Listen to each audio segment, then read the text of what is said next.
शिवीगाळ केल्याच्या रागातून 4 जणांनी मिळून आपल्याच मित्राची हत्या केल्याची धक्कादायक घटना समोर आली आहे। या धक्कादायक घटनेने शहरात एकच खळबळ उडाली असून या प्रकरणी 4 जणांविरुद्ध सातारा पोलीस ठाण्यात गुन्हा दाखल करण्यात आला।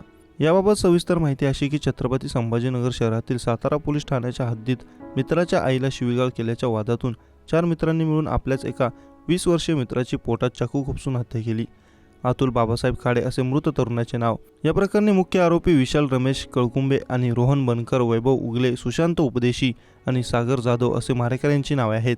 यांच्या विरोधात सातारा पोलीस ठाण्यात गुन्हा दाखल करण्यात आला आहे। काही दिवसांपूर्वी मारेकरी विशालची आई अतुलसोबत फिरू नको म्हणत मुलाला खडसवतानाही अतुललाही रागावली होती। त्यामुळे अतुलचा विशालवर राग होता। याच रागातून अतुलने विशालच्या आईला फोन करून शिवीगाळ केली। त्यामुळे या दोघांमध्ये वाद सुरू झाले। हा वाद मिटवण्याचा बहाणा करून विशालने अतुलची भेट घेतली। अतुलला मिठी मारून पोटात चाकू खुपसला। यात अतुलचा दुर्दैवी मृत्यू झाला।